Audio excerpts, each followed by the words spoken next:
Leader TV में एक बार फिर खुशामदीद। हमारी बातें एक तालीम याफ्ता औरत और तालीम याफ्ता मुंतज़िम होप फॉर आल स्कूल नाम से उन्होंने एक इदारा खोला है सक्खर शहर के नए पिंड में। और मज़े की बात यह है कि सक्खर के इस एरिया का नाम तो नया पिंड है, लेकिन वो तालीम में बहुत पीछे है।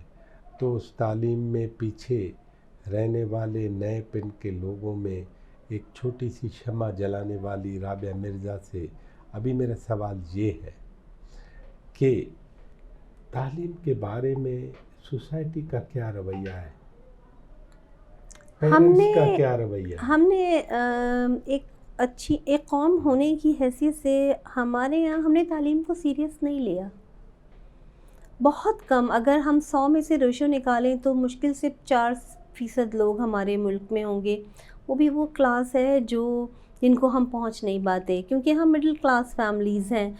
तो ये वो क्लास है जिनको मतलब जो अपने बच्चों के लिए बहुत ज़्यादा अटैच्ड है और उनको पता है। वरना बाकी लोगों का जो रवैया है तालीम से, जो मैंने आपको पहले भी बताया था कि पेरेंट्स नॉर्मली वो ये समझते हैं कि बच्चा स्कूल जा रहा है बैग उठा के, उसको लिखना आना चाहिए और उसको पढ़ना आना चाहिए।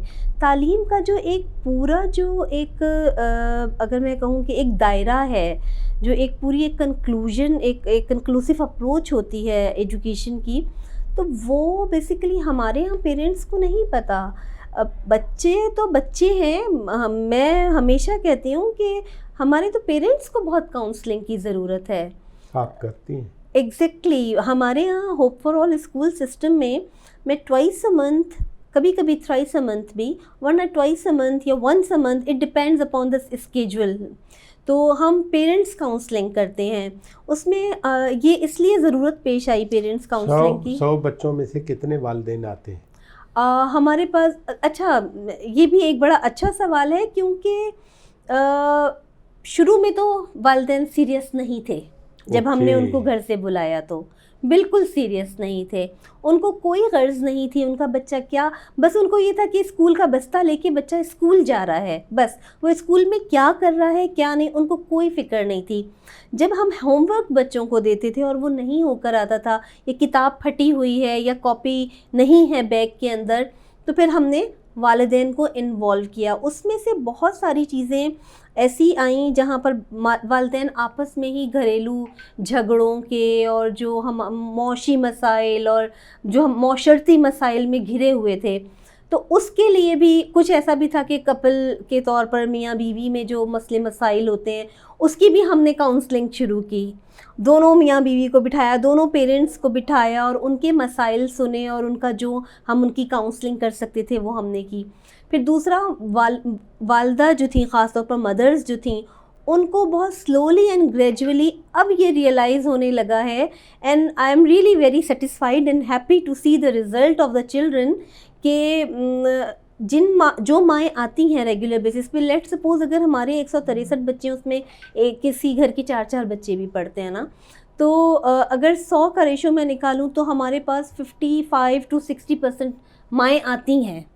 कुछ ऐसी हैं वो इसलिए भी नहीं आती हैं, घरों में झाड़ू पोछा करने वाली माएँ भी हैं उसमें, कुछ बीमार माएँ भी हैं, तो मजबूरियाँ हैं। कुछ ऐसी हैं जिनके शौहर घर से निकलने नहीं देते बिल्कुल भी। पर्दा, आपको पता है एक सोशल भी हमारा एक कल्चर है, हम उसको भी हर चीज़ देखते हैं।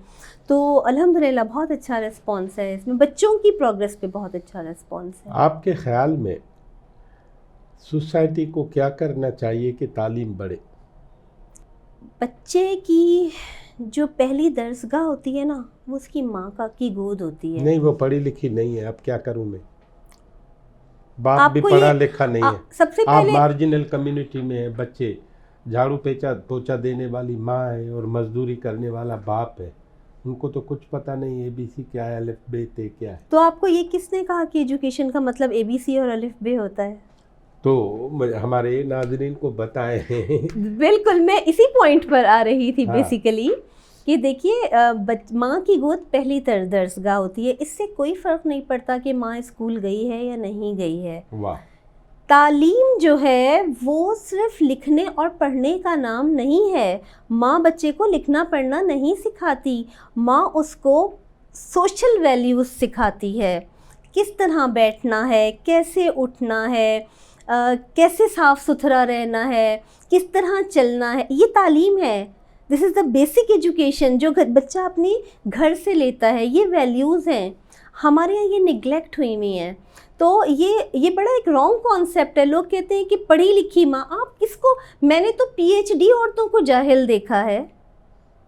राबिया, मुझे एक बात बताएं, मैं तो ये ठीक है, इत्तेफाक करता हूँ आपसे, पढ़े लिखे लोग भी बड़े मसले हैं खुद, लेकिन मुझे एक बात बताएं कि तालीम, सरकारी तालीम, आपकी तालीम, प्राइवेट तालीम, ये इदारे तो ज़्यादा होते गए ना, तो हमारा मुआशरा या सिस्टम या समाज वो तालीम याफ्ता हुआ है या पीछे गया? हम तालीम याफ्ता, मैं नहीं कहती हम तालीम याफ्ता कौम है, हमारा मुआशरा तालीम याफ्ता है। हम च्युइंगम खा के रैपर डस्टबिन में नहीं फेंकते, हम सड़क पर फेंकते हैं। हम आइसक्रीम खा के उसका बॉक्स सड़क पर फेंकते हैं। हम अपना कचरा कूड़ा अपने मोहल्ले पड़ोसियों के सामने फेंकने में हमें शर्म ही महसूस नहीं होती। हम चोरी करना में, हम झूठ बोलना, चोरी करना, धोखा देना और पता नहीं कितनी समाजी बुराइयां हैं, हम उनको बुराई नहीं समझते। तो हमारे यहाँ तो मुझे तो तालीम कम नज़र आती है अपने मुआशरे में। तो 20 साल पहले की राबिया मिर्ज़ा ने जो सखर देखा था और आज 20 साल बाद का सखर जो है वो अच्छा हुआ है, वहीं खड़ा है, या ख़राब हुआ है? ये इसमें ना एक कॉन्फ्लिक्ट ऑफ ओपिनियन आ जाएगा बेसिकली। भले आ जाए, नहीं, मैं आपको आप अपना ओपिनियन, मैं अपना ही दे रही हूँ। हाँ। वो ये है कि देखें, अच्छाई लोग ये समझते हैं। Let's take the example of Dubai. वहाँ बड़ी बड़ी बिल्डिंग्स हैं, रोशनियों का हर चीज़, इलेक्ट्रॉनिक और मैकेनिज़्म है टोटल, बड़ा फैसिनेटिंग सा माहौल है, ठीक है ना वहाँ पर, तो लोग बड़ा फैसिनेट होते हैं उससे। इसी से कंपैरिजन करें आप एक छोटे से गांव का, ठीक है, एक ऐसा गांव जहाँ पर फैसिलिटीज़ नहीं है, लेकिन वहाँ पर लोगों को एक दूसरे का एहसास है, ईसार है, कुर्बानी है, हया है, शर्म है। तो ये ऐसा मुआशरा बहुत खूबसूरत मुआशरा होता है बेसिकली। और वो सखर है, और वो सखर नहीं है, वो सखर नहीं है। मैं अगर 20 साल पहले चली जाऊं तो लोग ज़्यादा अच्छे थे, वो पढ़े लिखे नहीं थे ज़्यादा। मैं ये कह रहा हूँ कि ये वैल्यूज़ किस तरह हम फिर वापस करें कि भले पढ़ाई वढ़ाई ना भी हो, लोग अच्छे हो, माहौल अच्छा हो, समाज अच्छा हो, सखर अच्छा हो, ये क्या करें इसके लिए? बहुत सारे लोग ना कामयाबी इसको समझते हैं कि हमारे यहाँ KFC बन गया है, हमारे यहाँ बड़ी बड़ी इंटरनेशनल आउटलेट्स बन गई हैं, हम बड़े रोड्स पक्के हो गए हैं, तो हम बड़े डेवलप्ड हो गए हैं। लेकिन ये भी तो ज़रूरतें हैं। नहीं, ज़रूरतें हैं, बिल्कुल हैं। मैं देखिए, वो कहते हैं ना, कौवा चला हंस की चाल अपनी भी भूल गया। तो आप चाल चलें तो अपनी तो ना भूलें ना, आप खाएं, दुनिया के साथ हमने कदम से कदम मिलाकर चलना है, ये भी ज़रूरी है। हम आइसोलेशन में नहीं जा सकते, ठीक है। लेकिन मैं फिर वही बात कर रही हूँ जो आपने कहा कि हम कैसे कर सकते हैं। तो देखिए, हमारा जो सिलेबस है, हमारे जो एकेडमिक करिकुलम है, उसको देखने की, रिव्यू करने की, उसमें अमेंडमेंट्स लाने की बहुत ज़्यादा ज़रूरत है। और टीचर्स ट्रेनिंग, वैसे हुकूमतें ये इस तरह का निसाब क्यों लाते हैं ताकि लोग इसी तरह ही रहें? मैं इस पे क्या आपको कमेंट करूं। अच्छा, मेरी एक और भी, मुझसे बहुत सारे लोग सवाल करते हैं कि मुझसे एक्सपेक्ट करते हैं कि मैं किसी के लिए कुछ बोलूं। मैंने जब ये सफ़र डॉक्टर साहब शुरू किया था, तो मैंने अहमद फराज साहब का एक शेर है, शिकवा जुल्मते शब से तो अच्छा था अपने हिस्से का कोई दिया जलाते जाते। तो अभी मैं गवर्नमेंट को बुरा भला कहूँ, चलो, कोसने के बजाय आपने दीप जलाया है, ठीक है। आप चल रहे हैं, मार्जिनल कम्युनिटीज़, आपके पास 10-12 ख़वातीन और वो अच्छे माहौल में आप तालीम दे रही हैं, और कुछ लोग हैं जिनको आप अफोर्ड भी कर रही हैं। आपने चलते चलते ये भी देखा कि कुछ लोग अपनी हैसियत में अच्छे थे लेकिन अपने यहाँ गरीब कहलवा के दाखिला लिया ताकि यहाँ से भी ये काम निकाला जा बेनिफिट सके, मिल जाए। जी जी बेनिफिट जी। मिल जाए। ये सब तो हो गया। अभी अगर आप सक्खर शहर में हैं तो राबिया मिर्ज़ा की तरह कितने लोग सोचते हैं?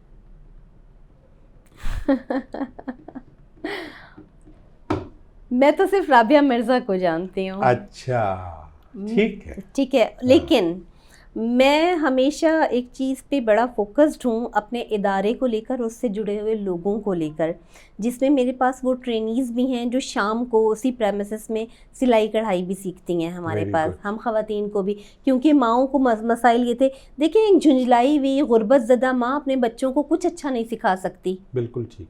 ठीक है ना। तो उनको भी इकोनॉमिक एम्पावरमेंट देने के लिए हमने फ्री ऑफ कॉस्ट सिलाई कढ़ाई का सिलसिला, रिली मेकिंग शुरू करवाई शाम में। तो मैं सबको ये कहती हूँ कि हमने तो इस फ़ानी दुनिया से जाना है, सब चले गए, हमने भी जाना है। तो कोशिश ये है कि मैं अपने पीछे एक और राबिया मिर्ज़ा छोड़ कर जाऊँ जो इस लेगेसी को लेके आगे चले। वाह, मैं आपका बहुत शुक्रगुजार हूँ कि हमारी बातें हुई। और नाज़रीन, सबसे अहम बात है जो इन्होंने तो अमन फराज के हवाले से कही कि अपने हिस्से का दिया जलाने की बात हम सबको और शिकवे जुल्मत करने से बेहतर है, वो ठीक है। और बात को आगे बढ़ाएं और चीज़ों को अच्छा करें और तालीम को आम करें। और बहुत अच्छा जुमला है कि राबिया मिर्ज़ा चली जाएगी तो इसकी जगह पे और कई राबिया मिर्ज़ा होंगी मौजूद। तो ये इसी हिसाब से मौजूद हैं। और इसको इस तरह मत समझिएगा कि ये कोई आम बात है।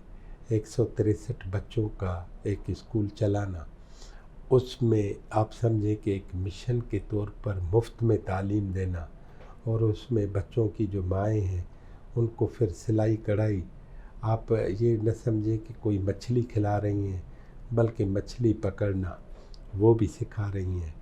और आगे जाके अगले वक्तों में, कुछ बरसों में, यही राबिया मिर्ज़ा, यही इदारे, इन्हीं की तरह चलने वाले इदारे सक्खर तो क्या पूरे सिंध पे, पूरे पाकिस्तान में नई नई शमाएं रोशन करेंगे। राबिया मिर्ज़ा जैसे लोग जिंदाबाद।